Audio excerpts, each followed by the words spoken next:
Salut à tous, Tour de France, dernière partie, troisième semaine ici, les étapes 16 à 21, avec une dizaine de minutes ensuite de petits bilans, que ce soit un peu sur le Tour de France ou de manière un peu plus générale sur le jeu, que je vous proposerai donc en fin de vidéo. On avait eu, pour resituer les choses, une deuxième semaine un petit peu plus calme que la première et probablement un peu plus calme que la troisième aussi, hein, qu'on va voir ici, avec quelques échappés qui sont allés au bout. Ici, c'est Zana qui s'imposait sur l'étape 10. On avait eu également du sprint où les cartes étaient rebattues avec Caleb Ewan qui commence à venir concurrencer Jasper Philipsen pour la course au maillot vert. Donc ça, c'était une petite remise en question de la domination du coureur d'Alpecin de Koenig. Ensuite, nouvelle échappée victorieuse pour Jaiko Alula. Cette fois-ci, Sobrero qui s'impose sur l'étape 12. J'avais, à titre personnel, choisi de pas trop m'impliquer sur les étapes en question, 10, 11, 12. Ensuite, Jorgensen qui s'échappe nettement le plus fort et qui termine en solo, issu d'un groupe d'échappés plus faibles que lui sur l'étape 13. Et après, par contre, grosse explication sur l'étape 14 où Pogacar glane des bonifs. Carapace dit peut-être adieu à son top 5 sur le Tour de France. Bonne nouvelle pour Gaudu, si c'est confirmé en tout cas. Et après, sur l'étape 15, un petit crève-cœur, parce que j'avais dû relever Valentin, j'avais fait une movie star. J'avais relevé Valentin Madouas pour essayer d'aider Gaudu à limiter la casse et solidifier ses chances de top 5, pendant que Evenepoel était vraiment au sommet de ce Tour de France, avec seulement 12 secondes d'avance sur Pogacar au général, alors que rien n'est fait, mais Vingegaard déjà à 2 minutes. Donc là, on se dit, pour Vingegaard, c'est presque fini, et ça va se jouer entre Remco et Pogacar. Donc voilà un peu le topo, complété par un classement de la montagne sur lequel on constate que progressivement les leaders du classement général commencent à glaner les points, même sans le vouloir, et peut-être ça échappera donc à un coureur plus modeste, et donc la lutte Philipsen-Ewan en vert qui se resserre. Voilà, pour les jeunes, ce classement n'a finalement pas beaucoup d'intérêt sur ce Tour de France en particulier, puisque finalement Remco et Pogacar se battent pour bien autre chose. Et quand même, par contre, petite surprise relative, Groupama FDJ, au soir de l'étape 15, en tête du classement par équipe. Est-ce qu'on parviendra à garder ça? Il n'y a rien de moins sûr, parce que ça commence déjà par un contre-la-montre sur l'étape 16, ensuite, où on risque de prendre très très cher par rapport à Jumbo-Visma, qui possède d'énormes, peut-être même candidats à la victoire pour cette étape-là. Hein. J'ai nommé Van Aert, Vingegaard, pourquoi pas Roglic, tiens, par exemple. Donc on risque de prendre assez cher par équipe là-dessus, mais en fait c'est très très annexe. C'est pas important. Ce contre-la-montre est un vrai passage important pour David Gaudu, par contre, hein, et ses prétentions de top 5. Avoir un petit peu le comportement de Carapace et Hindley avec lesquels il est en concurrence. Et puis après, on verra devant comment ça s'explique entre les tout meilleurs. Arnaud Desmar nous fait la reconnaissance du parcours. Donc effectivement, j'ai remarqué un truc sur ce contre-la-montre qui est assez intéressant. C'est que sur le premier tiers, on va dire que ça se passe un peu comme on a l'habitude. Et sur le deuxième tiers, j'ai trouvé que l'IA, les coureurs donc non Groupama FDJ, avaient tous tendance à rouler vraiment peu fort, et qu'on arrivait à faire de très très bons temps sur le deuxième tiers, et par contre on prenait cher sur le troisième tiers. Du coup j'ai essayé de me réajuster. On a Schielmose et Lutsenko qui paraissent être les vrais premiers coureurs à pouvoir inscrire un temps intéressant. Regardez, Schielmose premier à l'intermédiaire 1, quasiment premier à l'intermédiaire 2. Lutsenko très très proche.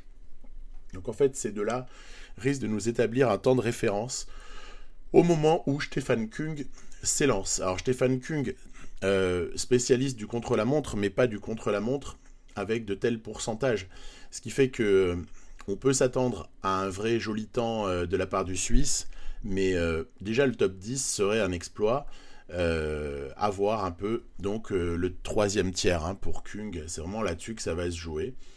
Il n'y a pas encore une différence énorme, vous allez voir qu'après au deuxième intermédiaire, Stefan Kung va être pas mal du tout. Regardez, ici, hop, premier. Premier, il s'est régalé sur la portion plane et il va falloir regarder un peu comment les forts pourcentages vont être abordés par Stefan Kung. J'ai vraiment essayé de gérer, je fais de mon mieux. Et puis quand ça sourit pas, ça veut juste dire que j'avais pas forcément la ressource pour faire mieux. Donc on a la confirmation sur le général provisoire que Schelmose et Lutsenko ont les deux meilleurs temps. Kung va faire, vous voyez, 37 secondes moins bien que Schelmose, ce qui n'est pas honteux, mais qui déjà nous pose un petit peu les choses par rapport à ce contre-la-montre vraiment quand même favorable aux grimpeurs. Ce n'est pas le passage d'Armirail, pourtant bon spécialiste, qui va démentir l'impression, puisque regardez, on fera évidemment pas mieux que Kung, c'est logique, presque une minute de moins bien que Stefan Kung. En revanche, Thibaut, Pinot, on va pas regarder le temps, parce que j'essaye de l'économiser. Je ne sais pas s'il y aura quelque chose de formidable ou pas à faire à l'étape 20, mais ce qui est clair, c'est que je cherche à l'économiser pour la toute fin. Il a déjà réussi son Tour de France. À partir de là, on va compter nos coups de pédale avec Thibaut Pinot jusqu'au moment où on va vraiment jouer notre va-tout. Kevin Genietz, c'est pareil, je l'ai économisé là-dessus. Peu importe, le temps n'est pas important. Vous voyez qu'au moment où Madouas est aux affaires, Lorenz de Plus a déjà pris le meilleur temps provisoire sur ce contre-la-montre. Il est à égalité de temps avec Schelmose, et puis Geraint Thomas vient comme ça inscrire un nouveau meilleur temps, référence. Donc ça s'annonce bien compliqué. Stefan Kung est déjà sorti du top 10, ça va sans dire, c'est logique. On regarde vite l'intermédiaire 1 de Madouas, pas bon, pas bon du tout, malgré une bonne forme du jour, mais bon, on a vraiment ici fort à faire pour Valentin, qui risque de peut-être perdre quelques places. Regardez, Wout van Aert vient d'inscrire avec Primoz Roglic aussi en second le meilleur temps provisoire. Donc on avait raison de craindre le comportement des Jumbo-Visma, parce que c'est déjà très très fort ce qu'il nous montre. Gaudu, 1 minute sur le premier intermédiaire, 1 minute de débours, probablement sur Van Aert.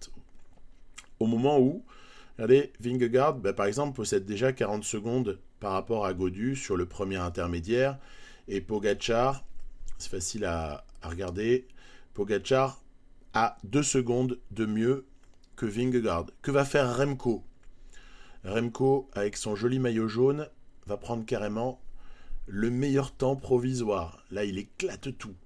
On est au plus mal vis-à-vis du classement général à ce moment-là. Et Madouas se retrouve pile dans la difficulté, les plus forts pourcentages du dernier tiers de ce contre-la-montre.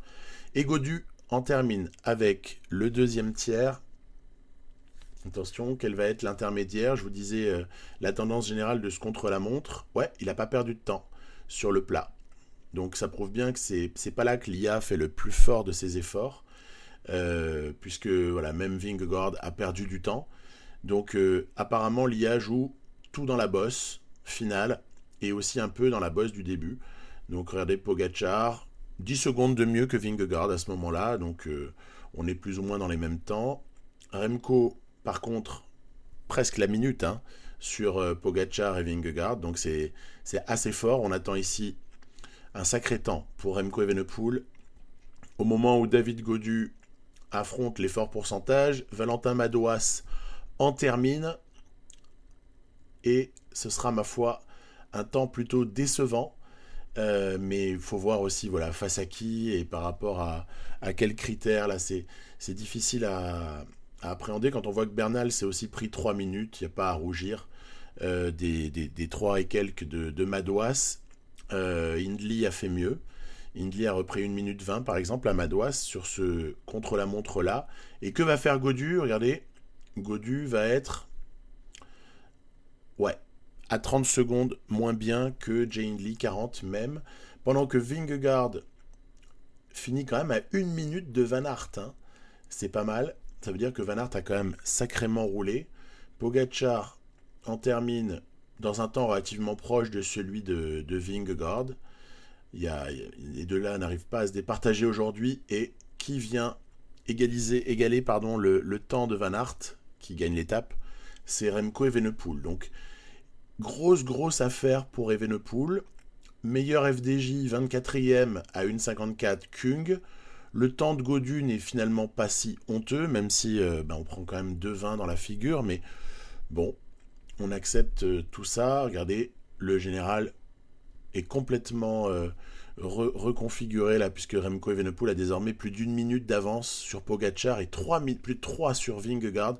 Gaudu sauve pour peu de choses sa 4e place, et puis forcément Madouas a un petit peu rétrogradé, mais c'est peut-être un petit peu moins important au moment d'attaquer l'étape 17. L'étape 17, est-ce qu'on peut oser dire, moi je vais le dire, étape reine de ce Tour de France, avec le col de la Lose et l'arrivée derrière à Courchevel. C'est la pire ascension de ce Tour de France pour moi que le col de la Lose. C'est aussi lié, outre les pourcentages, la longueur du col, mais aussi à l'endroit où il est situé. Puisqu'on avait eu le Tourmalet en première semaine, mais le Tourmalet n'était pas situé avant l'arrivée, il était en milieu d'étape. Donc je me force un petit peu à la prudence. Comme je l'indique en commentaire, petite pyramide de protection envisagée ici, c'est-à-dire que on va essayer de protéger Gaudu depuis le début, on va essayer de protéger Madouas le plus longtemps possible, et puis au moment où on n'aura plus d'autres protecteurs, eh bien Madouas protégera protégera Gaudu pour essayer de limiter les dégâts, parce que je m'attends à tout dans ce col de la Lose. On a bien vu que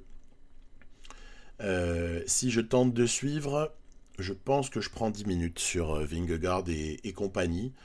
Et si je joue différemment en effort curseur, eh bien, à ce moment-là, j'aurais peut-être une chance pour sauver la 5e place, en fait. Hein. Ça devient ça un peu l'objectif. Je sais que c'est modeste et ça peut faire ricaner, mais là, je suis uniquement là-dessus. Hein. Sauvegarde de la 5e place.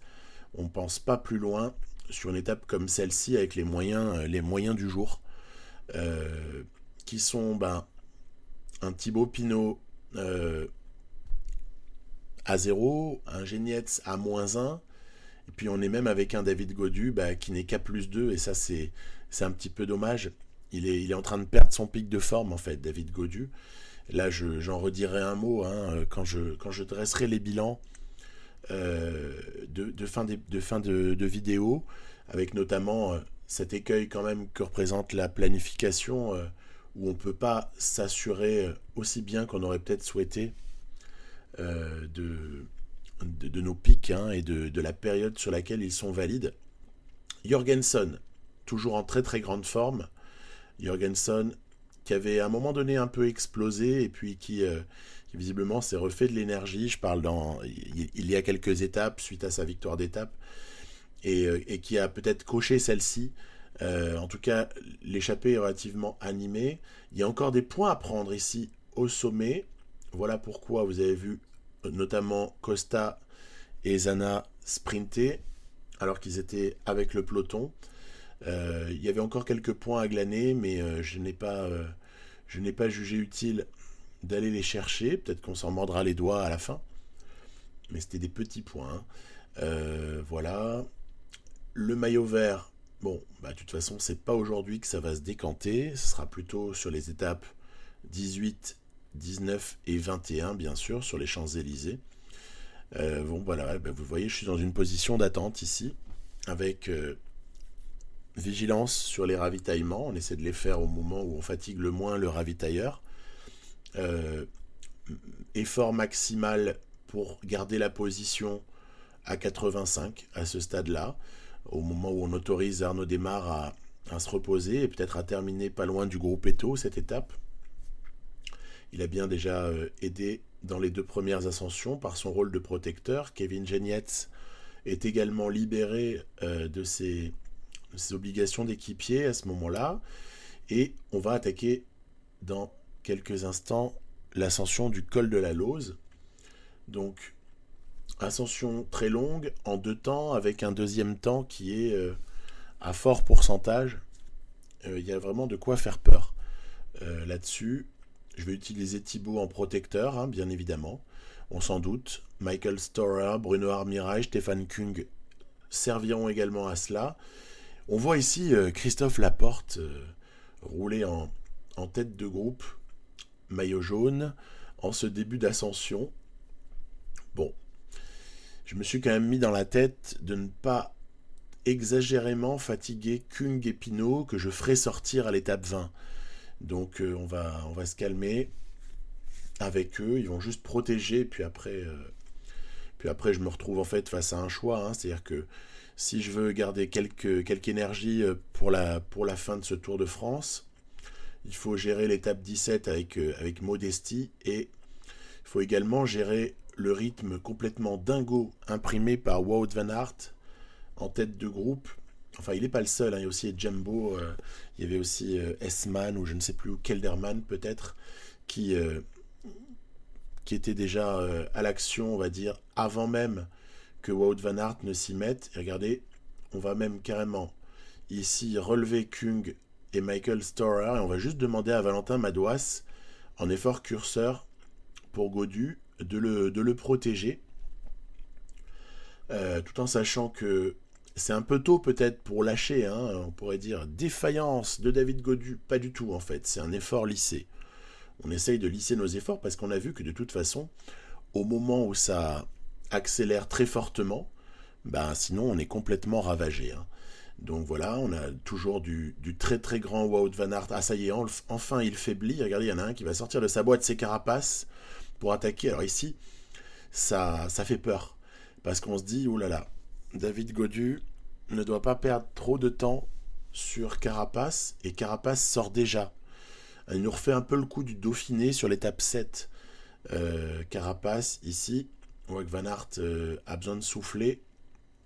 Vingegaard pourra-t-il compter sur le soutien de Primoz Roglic? Ben non, parce qu'en fait, les efforts tellement intenses de Van Aert ont également vidé les barres de Roglic. Donc, on se retrouve avec Vingegaard qui va devoir se débrouiller un peu tout seul une fois que tout le monde a été essoré, puisqu'il n'y a que 11 coureurs dans le groupe maillot jaune, avec Carapace, Jorgensen à l'avant. Voilà, on se fait de nouveau un peu...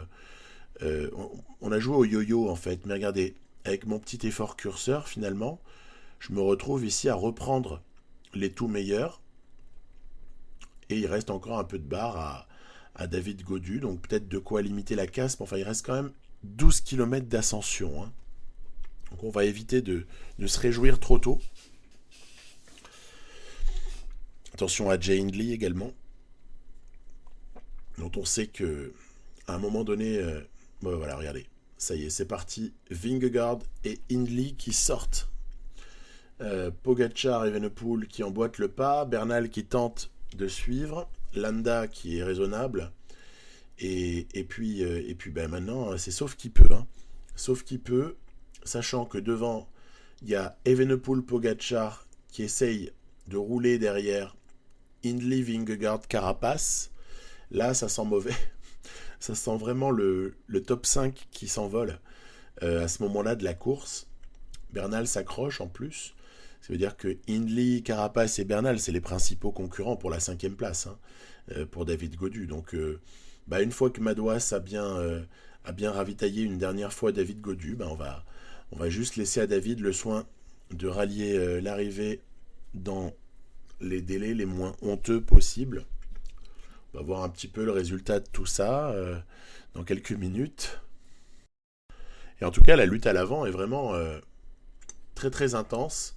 Ça y est, Carapace a lâché, puisqu'il se fait complètement traverser par Pogacar et Evenepoel après avoir lâché, après avoir été sorti du groupe Vingegaard-Hindley, qui par contre semble bien s'entendre. Hindley est vraiment très très fort sur ce Tour de France. David Gaudu avec son petit effort curseur là, on va peut-être pouvoir l'augmenter après, mais il reste encore 4 km. Il vaut mieux à la limite que je reste à 62 là, curseur, parce que le petit peu de barre rouge qui me reste va être peut-être même pas suffisant, en vérité, même pas suffisant. Je donne juste mon raisonnement, c'est que tout ce qui est au-dessus de 60 consomme. Ce qui est en dessous permet éventuellement de récupérer si on a quelqu'un qui aide à faire le train, mais pas de manière trop soutenue. Donc l'effort curseur, même 59 pour préserver de la barre rouge, ou pour essayer d'en récupérer, excusez-moi, détail important. Au moment où Vingegaard lâche Hindley, quand même, et où Pogacar semble revenir sur l'Australien, et Evenepoel lâche. Ça par contre, c'est un sacré coup de tonnerre sur ce Tour de France. Pas forcément une surprise, mais coup de tonnerre parce que le maillot jaune pourrait changer d'épaule en cette étape 17, étape Rennes. On voit Jorgensen qui s'accroche à Gaudu, Carapace en perdition, Evenepoel qui passe au sommet de la Lose bien longtemps, bien trop longtemps en tout cas pour ses intérêts, après Vingegaard et même Pogacar, et donc Jonas Vingegaard qui va très vraisemblablement aller s'imposer à Courchevel pour quand même une très très belle victoire de prestige, et peut-être mieux, on va voir. Carapace poursuivi par Bernal Landa, mais David Gaudu n'est pas loin. On est toujours aux alentours des 3 minutes, 3,20 de retard pour Gaudu là sur Carapace, donc on est encore dans les clous pour sauver notre 5e place, au moment où Vingegaard, voilà, franchit la ligne, très bien. Derrière lui, pas grand chose finalement. Regardez, il va y avoir quoi? Il va y avoir même pas une minute de débours pour Hindley et Pogacar. Hindley qui va même faire 2, c'est énorme. Derrière, Remco, ça sent la perte du maillot jaune là. Donc Pogacar va reprendre le jaune. Derrière, on a Richard Carapace qui va venir chercher une jolie 5e place. Là, il faut bien garder le temps. Hop là, 5 minutes environ sur Vingegaard pour Carapace. Derrière, on va intercaler Bernal et Landa. Ok. Et tout de suite, on va regarder dans quel temps est-ce que Gaudu termine. Alors là, le compte va être vite fait. Ça va être 3 minutes 30 perdu sur, ou 3 minutes 30, 4 minutes sur Carapace. 7,30 sur Hindley. Enfin, les écarts sont monstrueux. Derrière, Van Aert en termine. Madouas également. Voilà, que ce fut dur. Que ce fut dur. On a vraiment eu ici notre explication entre les leaders. Je pense que ça ne suffira pas pour sauver le classement général par équipe, mais Michael Storer en termine. Voilà, Kung plus doucement. Et Pinot encore plus doucement. Puisque de toute façon, là, on ne joue plus le général avec ces coureurs-là. Armirail, tout le monde a aidé, et même ceux qui sont très loin, comme Kevin Genietz et Arnaud Desmar, ils ont aidé dans les 2 premières ascensions au minimum. Mais bon, après, il faut quand même bien avouer que ça c'était très intense. Regardez, ce qui est amusant, c'est que le groupe Eto va terminer très très proche de l'élimination, à presque 1 minute près. L'IA calcule très très bien son rythme pour arriver dans les délais avec le groupe Eto. C'est pas la seule fois où on va constater ça. Il y aura aussi l'étape 20 où ils vont arriver très très proche de l'élimination, mais personne ne sera éliminé. Donc voilà, très belle victoire de Vingegaard ici, qui reprend forcément pas mal de temps à tout le monde, et qui va sûrement se rapprocher au général. Regardez, Pogacar premier, Evenepoel à 26 secondes, Vingegaard à 1,05. Ça veut dire que finalement, les cartes ont été rebattues, et si on avait une énorme perf de Vingegaard sur l'étape 20, on pourrait avoir carrément un basculement de ce Tour de France au dernier moment. Pogacar sera dur à battre. Ils ont marqué tous les 3, Pogacar, Evenepoel, Vingegaard, des points très précieux sur le hors-catégorie qui était le sommet de la Lose. Et donc le maillot à pois, il a pour ainsi dire échappé définitivement aux espoirs des coureurs plus humains. Étape 18 maintenant. Je me suis posé vraiment la question d'aller essayer de jouer cette échappée, parce qu'on sait qu'en fin de grand tour, c'est comme sur un Dauphiné à l'étape 6, quoi, ou sur un Tour de Suisse vers une des étapes de la fin. Vous pouvez toujours espérer qu'une échappée aille au bout. Donc je m'étais dit, étape 18 ou 19, ça se trouve, une échappée peut aller au bout et les équipes de sprinters se retrouveront peut-être être fatiguées. Ouais, ben non, en fait, j'ai pas tenté parce que j'avais très très peur toujours d'épuiser mes gars pour finalement ne rien récolter. On va voir si c'était une bonne idée ou pas, hein, parce que si l'échappée va au bout, bah, ça veut dire que j'ai raté une occasion. Et puis sinon, si c'est parfaitement contrôlé par les équipes de sprinters, bah, ça voudrait dire qu'on a fait le bon choix. Donc là, à ce stade-là, déjà, 2 minutes, et ça maintient l'écart à 2 minutes. Je me dis que j'ai bien fait de ne pas sortir.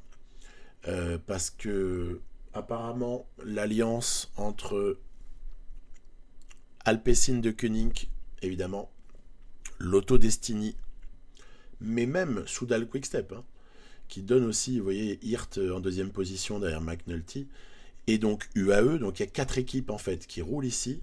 Ces 4 équipes maintiennent un écart, même si ici on voit un peu s'envoler, mais à 3 minutes, à plus de 3 minutes, mais ils ne sont que 2 à l'avant. C'est pas comme s'ils étaient 7 ou 8. S'ils étaient plus nombreux, il y aurait peut-être une chance d'aller au bout, et encore, il reste plus de 70 km, mais avec 2 hommes à l'avant et un peloton qui va pas tarder à accélérer, vous pouvez être certain que ça n'ira pas au bout. Sur cette étape 18, l'échappée ne s'imposera pas. Et donc, je regrette pas de pas y être allé. Ça aurait pu marcher à mon sens, hein. mais il aurait fallu être plus nombreux. Donc dès que j'ai vu qu'il n'y avait pas les conditions réunies, j'ai relevé les types. Ou en tout cas, j'ai arrêté d'avoir d'éventuelles intentions. Philipsen qui va marquer des points, Iwan aussi, Bennett, bref. Jacobsen, Tyson, Pedersen ont tous scoré à cet intermédiaire pour le classement par points. Puis on se retrouve maintenant dans le final. Alors dans le final, je vais juste m'attacher à prendre des roues, sachant que j'espère choisir les bonnes. Voilà, donc clairement la roue de Pogacar pour Gaudu peut être une bonne roue. La roue de Remco pour Badouas et éviter la cassure, hein, donc pour compléter. C'est évidemment à éviter une cassure que je pense. Après, on peut toujours essayer de prendre une roue avec Arnaud Desmar, vous voyez. J'ai même essayé ici d'emmener avec Armirail et Genietz, mais je pense ne pas être assez armé en fait pour pouvoir vraiment jouer là-dessus. Donc, pas évident. C'est pas évident. En fait, j'ai déjà essayé de prendre des roues avec Desmar et il se faisait complètement prendre sur l'accélération des Caleb Ewan et compagnie. Caleb Ewan d'ailleurs qui s'impose ici. Étape 18, victoire pour l'Australien devant Jasper Philipsen et Fabio Jacobsen. Donc Ewan gagne au moins 20 points sur cette arrivée. Je dis au moins 20 points, enfin il en gagne 20 mais il en gagne environ 20 sur cette étape-là, parce que je ne sais plus exactement qui a terminé devant l'autre sur l'intermédiaire, le sprint intermédiaire. Et donc, elle est nette, hein, celle-là, hein, très très nette. Confirmation de peut-être pas la domination de Caleb Ewan sur le sprint, mais une forte contestation de Jasper Philipsen en cette deuxième et même troisième semaine ici de Tour de France. Donc Philipsen semble marquer un peu le pas au moment où le classement général il est stabilisé, hein, on n'a pas de doute là-dessus, il ne va pas encore bouger non plus à l'étape 19, mais vous voyez, 281 à 273, prise du maillot vert par Caleb Ewan, c'est quand même une petite sensation sur ce tour. Ensuite, vous voyez que les formes de mes coureurs commencent à être de moins en moins bonnes. En termes de fraîcheur, on est vraiment en difficulté. Pourtant, on n'a pas produit grand-chose. Hein. Entre les étapes 16, 17 et 18, qu'est-ce que j'ai fait ? On a même relevé des types sur le contre-la-montre. On a fait un travail pour essayer de minimiser les dégâts sur l'étape 17, mais 18, on n'a rien produit. Vous allez voir que 19, je vais être dans le même optique. Dans la même optique, je vais juste essayer de rallier l'arrivée dans les moins mauvaises conditions possibles. Et pour autant, on est sanctionné en termes de fraîcheur. Donc, j'ai vu l'autre jour en lançant Pro Cycling Manager qu'il y avait un patch qui était sorti pour, donc c'était ce qui était indiqué, remédier aux questions de fraîcheur et de récupération entre les étapes, entre autres, pour les coureurs. Donc ça je pourrais pas en parler de ce patch, mais j'ai aucun recul sur ce patch-là, puisqu'il aurait fallu démarrer un grand tour avec le patch pour voir la différence. Et donc, on attendra de voir, mais ce qui est certain, c'est que la fatigue aura eu un impact très très important sur mon Tour de France. Et puis toujours les mêmes équipes qui contrôlent la course. Lotto Destiny, Alpecin de Koenig et Soudal Quick-Step, avec une échappée cette fois-ci à 5 hommes. Il y a de bons clients, il y a Gorka Issaguirre, Lorenzo Rota. Bon, ils seront repris après. On n'a pas de doute là-dessus. Ça n'ira pas au bout parce qu'il y a trop de volonté des équipes de sprinters d'aller se disputer la victoire pour que ça puisse aboutir. Simone Geschke également dans l'échappée. Regardez comme ça roule. C'est impossible. C'est impossible pour les pauvres échappés. Ils n'ont pas leur chance ici. Donc les échappés, c'était vraiment en semaine 2. C'était pas en semaine 3 apparemment. Français Bernard également, Julien Bernard. Donc on attend un petit peu l'arrivée et on va là encore essayer juste de choisir des roues en essayant de ne pas prendre de risques aussi pour ne pas chuter. Dernier ravitaillement également à ce moment-là pour ne pas terminer assoiffé cette étape à un peu plus d'une quinzaine de kilomètres. Je me cale déjà dans les roues. Ensuite, on va demander à Arnaud Desmar peut-être de suivre Caleb Ewan, ce serait pas mal. On va voir si l'aspiration du petit sprinter australien pourrait convenir à Arnaud, qui est en forme 0, donc déjà c'est pas une forme négative. Le coup est peut-être jouable. Donc voilà, je me cale un peu. Ou Philipsen, je sais plus lequel j'ai pris, enfin... J'essaye. C'est Philipsen, manifestement, puisqu'on va démarquer dans la foulée du train Alpecin de Koenig ici. Donc on voit bien le combat des trains de sprinters. Et 2 km de l'arrivée, ça commence à accélérer encore plus furieusement. DSM aussi vient contester la victoire d'étape. Allez, vous voyez, rien qu'à suivre la roue, j'ai mon pauvre petit Arnaud qui est complètement distancé. Qui c'est qui va s'imposer? Groenewegen? Non. S'il y avait eu 5 mètres de plus, c'était Groenewegen. Mais c'est encore Caleb Ewan qui s'impose. Alors là, Caleb Ewan marque des points très très importants pour le maillot vert. Là, c'est pas loin d'être gagné pour l'Australien. Surtout que Philipsen ne marque que les points de 4e. Donc là, on a peut-être assisté à un dernier basculement pour la conquête du maillot vert sur cette étape 19. On verra, parce qu'il reste encore celle des Champs-Élysées. Tout peut rebasculer, on ne sait jamais. J'ai déjà vu ça, la dernière étape dans ce jeu des maillots verts qui changent d'épaule. Donc il ne faut pas s'avancer trop. Je crois qu'il y a quand même proche de la quarantaine de points d'avance là pour Ewan. Ça commence à faire pas mal. Mais on ne sait pas. Il y a 70 points maximum distribués à l'étape 21. On se doute que les sprinters ne vont pas lutter sur l'étape 20. Ça va plutôt être du gruppetto au moment d'arriver au Markstein. Et là, par contre, nous, on a des ambitions. On a vraiment des ambitions. Ça fait plusieurs étapes que j'économise les gars. Donc, on va essayer de provoquer quelque chose. Et on va oser, avec ces 23 minutes de retard, on va oser envoyer Valentin Madouas à l'avant. Normalement, son échappée devrait être validée par les favoris, puisqu'il n'est pas dangereux à ce stade-là. 23 minutes, c'est beaucoup trop important pour qu'on ne le laisse pas sortir. Tout au plus, on aura peut-être une réaction à un moment donné, puisque Valentin est 8e, on aura peut-être une réaction du 7e, voire du 6e, pour essayer de limiter l'écart si jamais on avait le bonheur de prendre pas mal d'avance. Toujours est-il que Kung a déjà rejoint Valentin dans l'échappée. On a plusieurs équipes, dont la Cofidis, la DSM, Arkea, qui roulent parce qu'ils n'ont personne à l'avant. Donc ça veut dire qu'on ne peut pas encore partir, mais quelque part ça ne me dérange pas parce que j'ai mis du temps à remonter, notamment Thibaut Pinot de l'arrière, où il était au début de cette...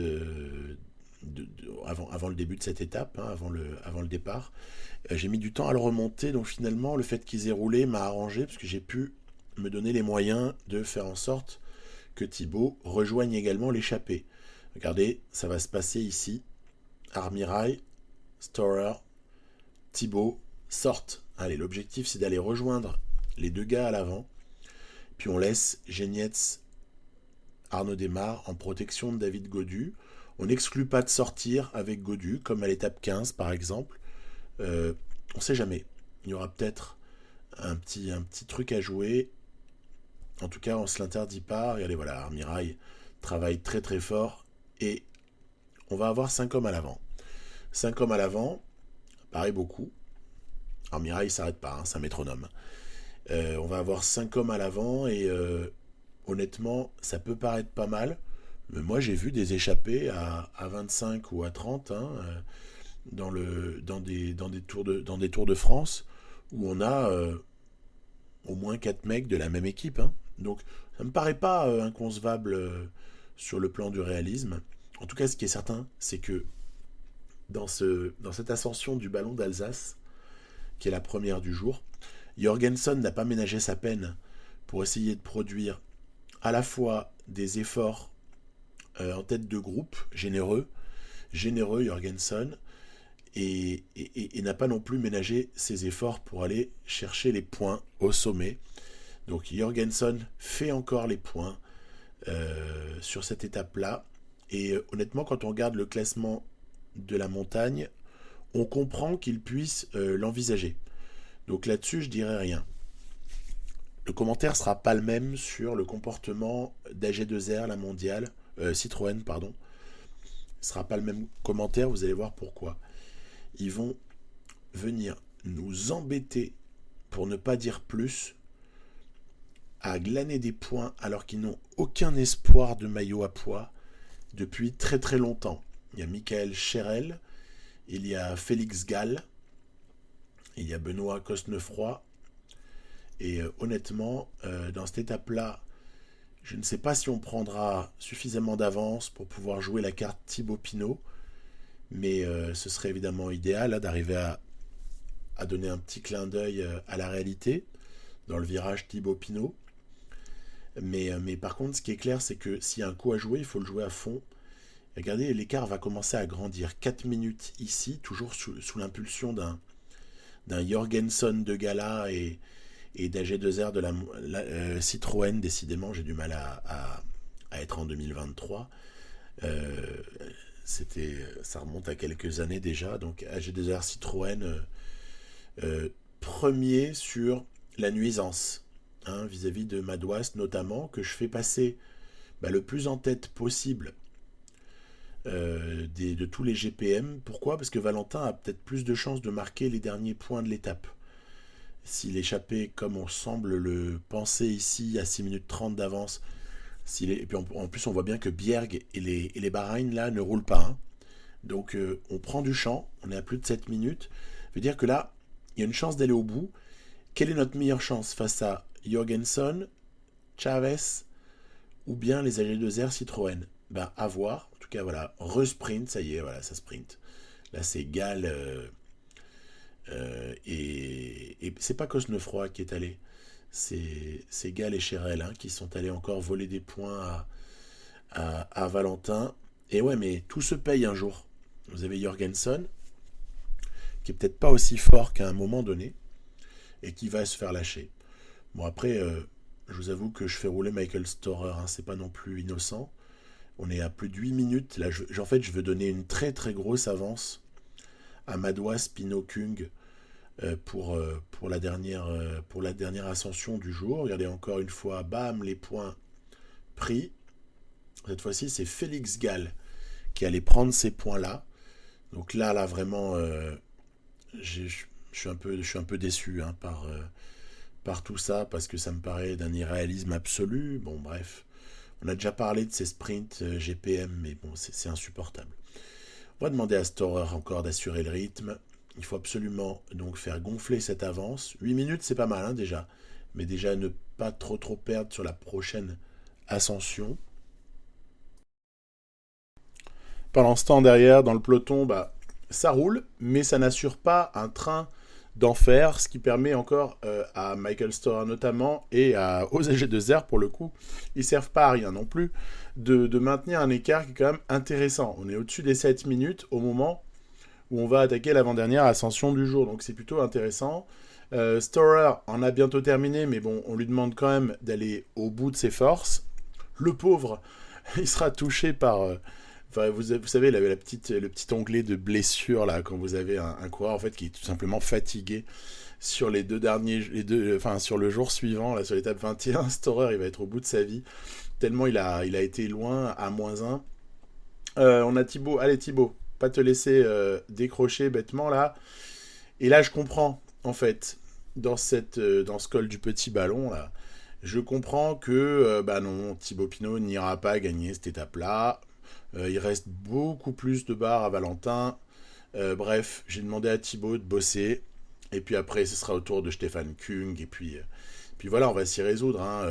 Bernal a déjà attaqué derrière. Carapace sent également le danger. Ou alors l'opportunité de souffler la 5e place à Gaudu. Bref, il y a un peu des combats dans tous les sens. On va demander à Michael Storer, du coup, qui a décroché, de jouer un dernier rôle de protection vis-à-vis de David Gaudu pour aider David au moment où, voilà, vous voyez, confirmation, attaque au sommet de Carapace qui essaie d'aller dans les roues de Bernal. Mais bon, la bonne nouvelle, c'est que du coup, les favoris vont bouger. Et normalement, Gaudu va rester, même s'il est un peu seul, un peu trop longtemps d'ailleurs. Gaudu va être, on va dire, dans le mouvement des tout meilleurs. Allez, Thibaut, dans l'ascension, donc, du Platzer Vasel. Donc là, on est sur les dernières forces hein, de Thibaut Pinot, qui aura fait beaucoup de travail tout de même, qui fait une belle étape 20.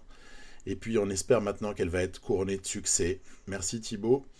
Dernière étape de montagne sur le Tour de France pour lui, avec maintenant Stefan Kung qui va donner, si possible, un dernier relais avant que Valentin puisse essayer de faire parler la poudre. Valentin a 6 minutes d'avance sur le maillot jaune, donc a priori c'est réglé. Hein, donc on va essayer de partir maintenant avec Madouas, mais malheureusement Chavez et Gall n'ont pas l'air d'être du tout en souffrance. Hein, un très bon Esteban Chavez sur cette étape-là. On va en replanter une pour voir à l'approche du GPM, parce que sinon Gall il va encore nous refaire le coup. Alors que là on peut sécuriser les 10 points, et on a même lâché Gall. Donc très bonne nouvelle pour Valentin. Ou par contre il y a un sparadrap là sur la chaussure, c'est Esteban Chavez. Mais en même temps, j'ai Gaudu qui doit être soutenu à ce moment-là. Regardez, il y a Thibaut qui arrive pile au bon moment pour peut-être le protéger. Vous voyez, j'ai même pas eu le temps parce que j'ai tellement peur en fait que devant Esteban Chavez attaque. Et du coup, bon, Gall s'est relevé. Hein. Gall s'est relevé, ça va se jouer à 2 pour la victoire d'étape. Heureusement, j'ai pu me mettre dans la roue de Chavez. Et Stefan Kung ici peut assurer une petite protection vis-à-vis de David Gaudu, qui est toujours dans le groupe Pogacar. Donc là, on est pas mal. Bon, il faut pas rater l'arrivée hein, quand même. Hein, parce que là, vous avez vu, Chavez, il roule plus. Du coup, j'essaie d'en replanter une. Mais bon, on sait très bien. Le mec joue tactique. Hein, c'est très bien. Là, les deux se regardent. C'est absolument réaliste. Pour le coup, on va le dire. Et puis derrière, ben, vous voyez, Hindley, Evenepoel, Pogacar, Vingegaard. On sait qu'il y a Carapace peut-être un tout petit peu devant. Mais pas trop. Si David ne perd pas plus de 2 minutes, on va dire que ça ira. Et là, Sprint pour la victoire d'étape entre Madouas et Chavez. Et victoire pour Valentin. Waouh. Celle-là, elle fait plaisir, hein, parce que s'il y en a bien un qui méritait quelque chose depuis le début de ce Tour de France, c'était bien Valentin Madouas. Et de prendre comme ça cette étape 20 au terme d'une échappée, certes, où on a jeté toutes nos forces dans la bataille, hein, mais quand même rondement menée. Ouais, je fais sprinter Kung pour le par équipe, on sait jamais, mais il n'y aura pas de miracle. Et donc, David Gaudu en termine dans des délais corrects. On assure la 5e place, ce qui fait qu'à l'arrivée, j'ai le sourire sur cette fin d'étape 20 là, parce que on a pris notre 3e victoire d'étape de ce Tour de France. Et je crois qu'il est logique que Madouas soit payé de ses efforts. Pinot avait eu la sienne, Gaudu avait eu la sienne. Et donc, le seul regret demeurera par rapport à Stefan Kung, pour lequel il sera bien difficile de s'imposer sur les Champs-Élysées. Vous avez regardé le groupe Ethos, que je vous disais tout à l'heure, qui a eu toutes les peines du monde à arriver dans les... Ou alors ils ont bien calculé leur coût, hein. En tout cas, ils sont pile dans les délais, hein. Il fallait pas davantage. Donc le champion de France qui s'impose au terme quand même d'une lutte sans merci avec les AG2R, les fameux, ainsi que, pour finir, Esteban Chavez. Et le sprint, bon après j'étais plus confiant en fait sur le sprint, parce que je savais très bien qu'en bon costaud qu'il est, limite, on va dire, allez, j'ai le droit de le qualifier de presque flandrien, notre ami Madouas. En fait, c'est un coureur de classique, c'est un coureur polyvalent. Et je pensais bien que dans l'emballage final, la différence serait faite, hein, par rapport à Chavez. Dès lors que j'ai pu prendre la roue, j'étais rassuré. Rassuré sur l'issue de l'étape. Et donc, voilà, on vient compléter un petit peu ce tableau du Tour de France, où en plus la 5e place nous sera dévolue pour David Gaudu. Même si l'écart de 15 minutes avec Pogacar est monstrueux. Et puis au passage aussi, Pogacar qui a tenu bon. Et finalement, une lutte entre favoris quasi inexistante pour le basculement éventuel du maillot jaune, hein. On avait vu que Vingegaard avait gagné de magnifique manière la 17e étape. Au final, il ne sera rien passé de prodigieux dans la 20e au niveau du classement général. Pogacar donc va gagner le Tour de France. Et puis, on se retrouve le lendemain sur l'étape des Champs-Élysées. Voilà, on a l'habitude. Champs-Élysées, pour l'arrivée, on est dans Paris, et puis il y a forcément des gens qui animent l'échappée du jour. D'ailleurs, bravo Mika Cherel, parce que quand même, le mec est à l'attaque assez souvent, et notamment, encore une fois ici, sur cette étape 21. Derrière, Soudal Quickstep, par l'intermédiaire d'Alaphilippe, ne compte pas laisser sa chance à l'échappée. Bon, on a peu de chance, hein, qu'une échappée aboutisse ici. Tiens, un mot au moment où après l'échappée a changé, parce que Leknesund est resté en tête, mais finalement c'est Cosnefroy et Barguil qui vont le rejoindre, pour animer encore un petit peu l'étape, mais pas davantage. Je trouve ça cocasse, c'est la première fois que je me fais la réflexion, alors que je suis sûr que c'est le cas depuis longtemps.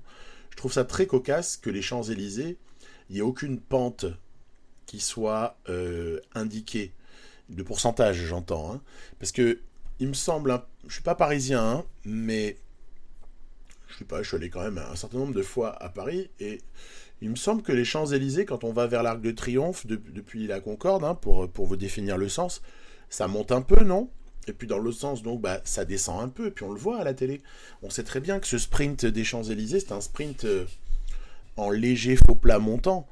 Non, on est sur une pente à 0% dans le jeu. Tiens, ça c'est vraiment un fail dont je m'étais jamais rendu compte. Puis là, je sais pas, ça m'a sauté aux yeux. Peut-être parce qu'avec Arnaud Desmar, j'essaie de préparer le terrain, et que je dirais en bon flandrien sprinter qu'il peut être devenu avec le temps. Arnaud Desmar, moi je vois des petits pavés, j'aurais bien aimé avoir des pavés niveau 1, vous savez, des pavés 1 étoile, et puis une petite pente, ça aurait été peut-être un peu mieux. Bon, allez, ça changera peut-être pas l'issue, on verra. Peu importe, hein, en tout cas, on est dans l'emballage final là, bientôt, donc je prépare le terrain Armirail, qui va rouler très fort, puis ensuite ce sera Stefan Kung, le plus tard possible et le plus fort possible, pour essayer de mettre Madouas dans les meilleures dispositions pour lancer le sprint du poisson pilote du jour, Kevin Genietz, et ensuite, plus tard, d'Arnaud Desmar. S'il reste de la barre, on verra bien. On espère, en tout cas, on a tout fait pour. Et on l'a protégé, etc. On a joué pour lui aujourd'hui. David Gaudu est planqué. Thibaut Pinot dans la roue. Michael Storer à la protection. Et donc c'est parti. Allez, on va passer ici sous le parvis du Louvre. Et on va ressortir ensuite rue de Rivoli à gauche. Et là, on va demander à Kung, voilà, d'y aller. Voilà, Armirail se relève. C'est Kung ici qui roule très très fort. On voit qu'il y a d'autres trains concurrents.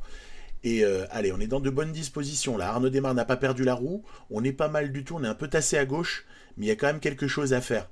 Madouas va bientôt pouvoir jouer, mais le plus tard possible. Encore une fois, je lance avec Kung pour ensuite lancer Valentin Madouas. Puis Kevin Genietz qui doit libérer Arnaud. Ah, il y a Philipsen qui nous est passé devant. Allez, allez, allez, mon grand. Et Arnaud Desmar n'est pas loin d'être le plus rapide sur les dernières dizaines de mètres. Hein. C'est dommage. C'est dommage. On fait 3. Bon. Ben, écoute, au moins déjà, troisième, c'est pas honteux. Puis alors, regardez la place de Caleb Ewan. Parce qu'en fait, il s'est passé un drôle de truc sur cette étape. Alors, je vais vous le dire. Caleb Ewan n'est pas dans les 12 premiers. Il avait 47 points d'avance avant ce sprint. Bah, regardez ce qui va se passer. Je spoil rien, mais bon, voilà. Caleb Ewan, même 19e. Voilà, il marque 0 points, l'autre en marque 50.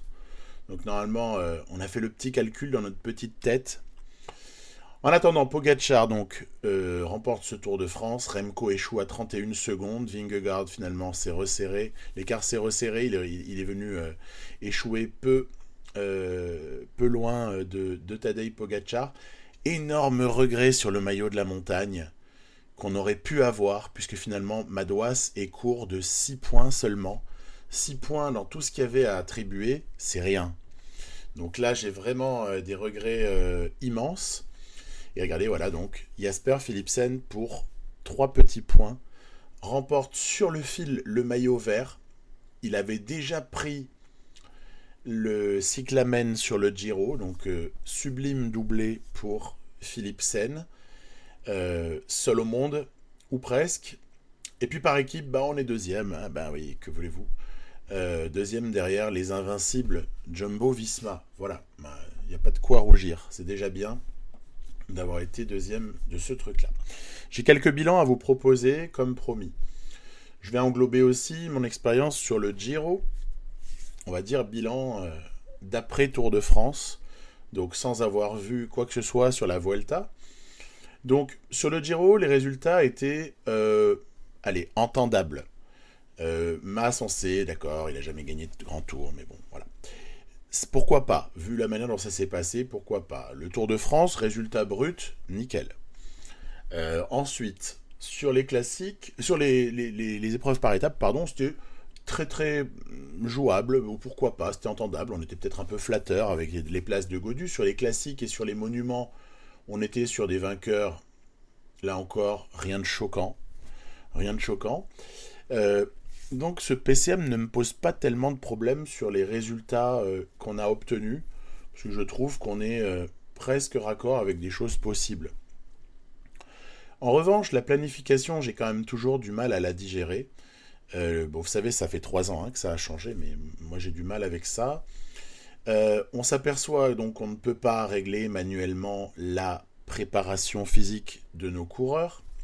Je vous mets un petit comparatif ici entre Gaudu et Madouas pour se rendre compte aussi que à programme strictement égal depuis le 25 ou le 20 avril, on va se retrouver avec quoi? Avec 30 points d'écart, de fatigue. Donc là, il y a quelque chose que je ne saisis pas. Pourquoi est-ce que Madouas termine aux environs de 45 de fatigue et pourquoi est-ce que Gaudu termine aux alentours de 75? Sachant que Gaudu a été autant, sinon plus protégé que ne l'a été Madouas. Et Gaudu a produit moins d'efforts sur le championnat de France juste avant que Madouas qui a terminé 30 bornes en solo quand même. Donc Ouais, je suis super surpris. Vous pouvez vérifier mon programme de course. C'est exactement le même depuis, je vous dis, Liège, quoi, on va dire. Depuis les mêmes stages également. Donc voilà, là j'ai vraiment un questionnement parce que je comprends pas, hein. Je comprends pas du tout ce qui peut s'être passé. Euh, Si on remonte un petit peu plus, je dirais voilà sur les programmes typiquement d'autres coureurs qui ont joué un rôle majeur. Regardez, Thibaut Pinot a terminé avec zéro de fatigue sur le Giro. Donc le fait, le mec en faisant un Giro, il a récupéré. Donc, vous voyez, on touche au truc un peu central pour moi, c'est cette fameuse fatigue. J'ai du mal à la comprendre et j'ai du mal aussi à en comprendre, on va dire, l'importance des effets, quoi, parce que je trouve que c'est quand même drôlement impactant. Alors, oui, le jeu a été patché, je sais, j'ai vu. Moi aussi, j'ai vu jeudi dernier passer un patch qui était censé remédier à ça. Tant mieux, tant mieux. Est-ce qu'un jour on aura un jeu qui, aux alentours de sa sortie déjà, est jouable? Ou est-ce qu'il faut attendre à chaque fois 3 mois? Bon, si c'est 3 mois et demi d'ailleurs. C'est une question qu'on peut se poser sans être trop aigri, hein, mais voilà. Et puis alors aussi, voilà, ce différentiel. Moi, je ne me l'explique pas, différentiel de fatigue. Alors que les notes physiques sont relativement proches hein, entre les deux coureurs. Hein. Donc on peut même pas dire, oui, mais t'en as un qui physiquement est un bœuf et l'autre qui est physiquement une fourmi, quoi. Hein. Non, non, non, pas du tout. Pas du tout. Donc, on voit différentes courbes. J'aime bien toujours regarder les courbes. Pour ça aussi que je déteste faire la moindre modification via l'éditeur en cours de saison. S'il faut en faire une, c'est avant le 4 janvier. Parce que sinon, ça fout en l'air les courbes. Et moi, j'adore regarder ces courbes pour essayer de comprendre des choses. Après, un point qui est pour moi important et sur lequel j'ai un peu d'amertume, c'est la question. Là, je vous ai remis des petites images de l'étape 16 du Giro. Après, on enchaînera avec la 18 aussi très brièvement. Euh, Qu'est-ce qui se passe en fait pour les notes? Quelles notes ont quel impact? Ça, en fait, j'aimerais qu'un jour on nous l'explique. Je sais très bien que si on ouvre n'importe quelle de nos sauvegardes via Fast PCM Editor, on va avoir quelques onglets très intéressants sur lesquels on va voir quelle est la répartition des notes sur, on va dire, telle ou telle épreuve et quelle est l'influence, puisqu'il y a à ce moment-là des coefficients qui apparaissent, etc. Mais, ok, mais moi j'aimerais en fait qu'on nous le dise en fait dans un tutoriel ou qu'on nous fasse quelque chose clairement dans le jeu, vous voyez, une petite indication, comme il y a une indication pour la forme de pré-saison par exemple. J'ai assez mal vécu le fait. Alors ici, c'était Crossway qui était incapable de suivre Pinot et toute la bande, mais Pinot avec des notes très proches de celles de Ciccone en montagne, ou de presque Almeida et Mas, hein, on va le dire, hein, ou de Arensman, avait été dans l'incapacité la plus totale de lutter avec ces derniers, quoi. C'était pas possible. J'étais voué à subir. Mais en fait, quand on y réfléchit bien, il s'est passé quoi sur le Tour de France? Mais il s'est passé sensiblement la même chose. C'est-à-dire que autant je ne pouvais pas vouloir jouer avec Thibaut Pinot dans la cour des avec Thibaut Pinot dans la cour des grands, les grands en question étant Almeida, Ciccone, Mas, Arensman entre autres. Même Kruijswijk sur l'étape, il y a une étape qu'il gagne, l'étape 20 là, qui est au 19, qui est somptueuse.